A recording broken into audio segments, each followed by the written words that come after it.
I want to have a gym where people just come in with no fear whatsoever, just a complete safe space, as long as they're respectful to one another.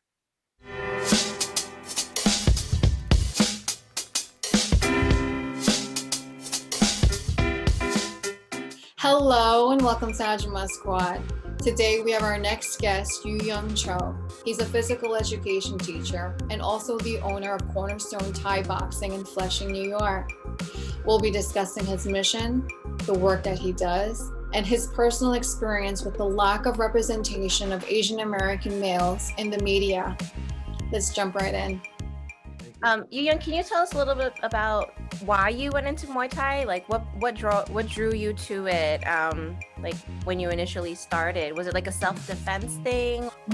I was always into martial arts, but that was part of the reason I chose Muay Thai, because it was more effective than any other martial arts. That was either Muay Thai or BJJ, and I chose Muay Thai because it just suited my personality. Just hitting things, kicking things, and at the same time, growing up in the neighborhood, Bayside is a pretty integrated neighborhood, but obviously you get into conflicts here and there. So I also wanted to learn Muay Thai for self-defense, right? Tell me why you began Cornerstone Thai Boxing. All right, so the reason why I started Cornerstone Thai Boxing is because I retired and I loved Muay Thai so much, I still wanted to continue, and I wanted to make it more accessible to a community where I grew up in Bayside. Especially after having a child, I had to really walk away from the sport because I wanted to be there and when watching my child grow up.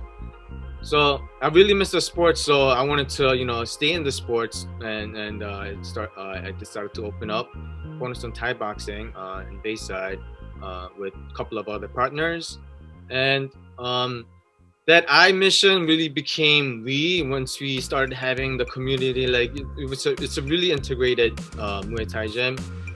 I mean, we have people from all different kinds of background, all different colors, and we just come together as just one family, and it became more of a community thing.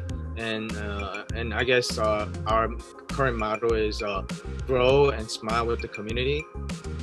A lot of times little boys, they don't talk. I mean, it's Right. also like culturally, they're expected to be tougher and to hold, not show when they're hurt or physically or emotionally. So do you think, is that part of your mission to be able to give that space to those little boys to, have a place to get all that out and safely?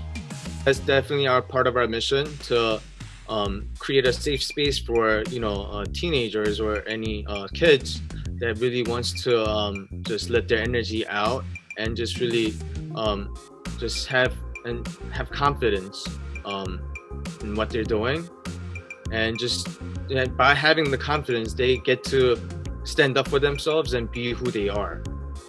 Do you think it gives them a sense of identity?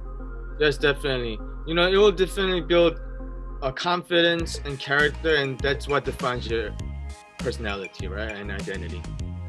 And growing up as a young boy in America, did you feel like when you watched the TV or watched media, did you feel like there was any role model? When I was growing up, there was no Asian role model besides Jackie Chan, maybe Bruce Lee, who was like a few generations before mine, right?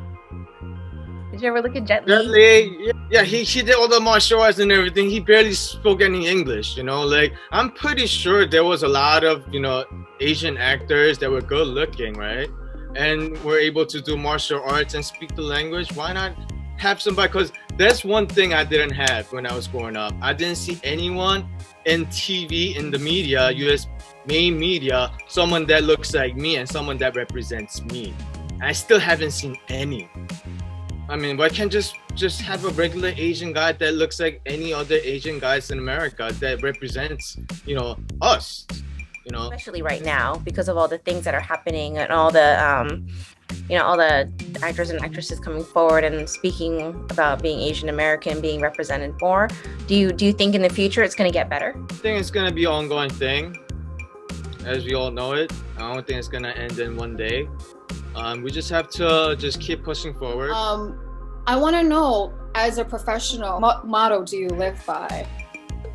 I would say live with no regrets. Not in a way where you just do whatever you want and just not think about it, but in a way where you live and learn and try not to make the same mistake. Because I just hate like regretting, so I try not to. Yeah, I should just live, every day to the fullest.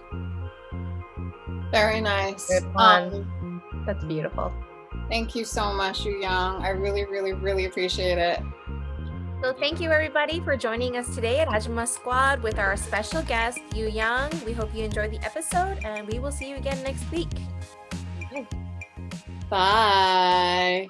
And I don't take naps. I'm not a nap person, but I've been so tired that I've literally, every time I just put my head down, I've been knocking out. Every time I get a chance to lay down, I do it. Get a quick It's nap. like a man dad thing. You guys can lay down and sleep anywhere, any nap time. It's kind of annoying, but whatever. Yeah. My wife starts kicking me like, get up.